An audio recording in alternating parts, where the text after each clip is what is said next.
हर हर महादेव, जय भोलेनाथ। नमस्कार दोस्तों, हमारे चैनल में आपका स्वागत है। आज का विषय है वास्तविक सन्यासी।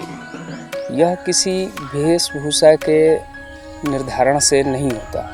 सन्यासी या महात्मा यह एक प्रकार की स्थिति है, मनोदशा है, जो कि कोई भी वेशभूषा धारण करे लेकिन उससे उसको कोई अंतर नहीं पड़ता। यह मन का एक सचेत अवस्था है। बिना देर किए हुए हम शुरू करते हैं आज के विषय के बारे में। एक समय की बात है कि एक राज्य में एक राजा की 2 पुत्रियां थीं। यूं तो वे दोनों बड़े ही सुंदर, सुशील और गुणवान थीं, परंतु राजा की छोटी बेटी का मन किसी भी वस्तु की अभिलाषा में नहीं लगता था। किसी भी वस्तु की चाह नहीं थी उसे।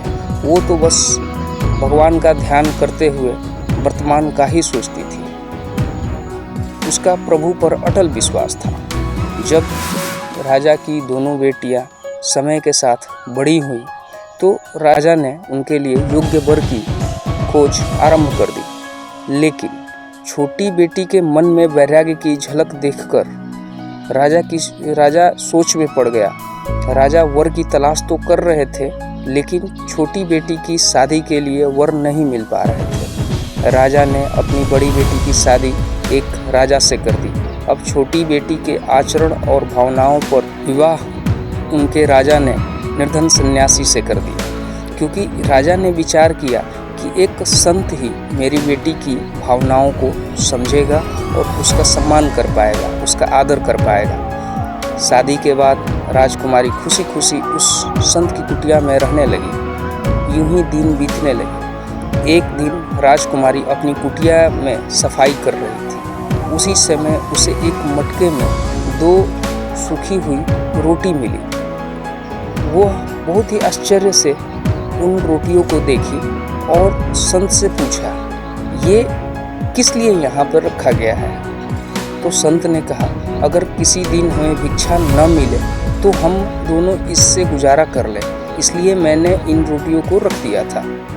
अपने पति की ये बात देखकर आश्चर्यचकित राजकुमारी ने हंसते हुए कहा, स्वामी, मेरे पिता ने मेरी शादी आपसे की क्योंकि उन्हें लगा कि आप भी मेरी तरह वैरागी हो। कितना अजीब है कि आप प्रभु की भक्ति करते हैं, परंतु आप प्रभु पर विश्वास नहीं करते। क्योंकि अगर आप विश्वास करते तो कल की चिंता न करते। जो व्यक्ति कल की चिंता करता है वह अपने प्रभु को हो ही नहीं सकता, ना ही वह इस दुनिया से विमुख हो सकता है।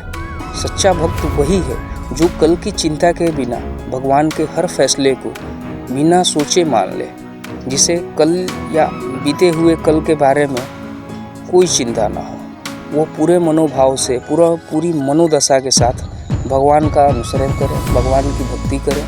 आने वाले दिन या समय की चिंता तो जानवर भी नहीं करते, तो फिर हम तो इंसान हैं। अगर ऊपर वाला चाहेगा, यदि ईश्वर की चाहत होगी तो हमें हर दिन उनका प्रसाद जरूर मिलेगा। अगर नहीं मिला तो कोई बात नहीं, हमारे भाग्य में था ही नहीं।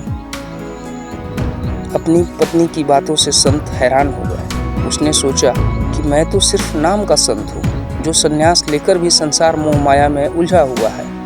आज का खाकर कल के लिए चिंतित हूँ। एक ये है जो राजमहल में रहकर भी मुझ निर्धन के साथ मेरी इस कुटिया में चली आई। सच तो यह है कि मेरी पत्नी ही असली संत है। उसने राजकुमारी से कहा, सच में आज तुमने मुझे जो ज्ञान दिया है उसने मेरी आंखें खोल दी।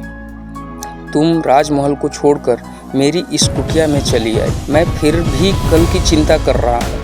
केवल पहनावे से कोई संत नहीं बनता।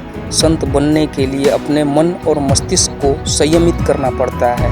यह एक प्रकार की मनोदशा है जो कि निरंतर अभ्यास, निरंतर ध्यान और प्रभु की कृपा से प्राप्त होती है। इसके लिए कोई भी बाहरी वेशभूषा धारण करना या किसी विशेष प्रकार का रूप लेना, ये कोई ज़रूरी नहीं है। यह मन का उच्चतम और स्थिर भाव है। दोस्तों, आपको ये कहानी कैसी लगी?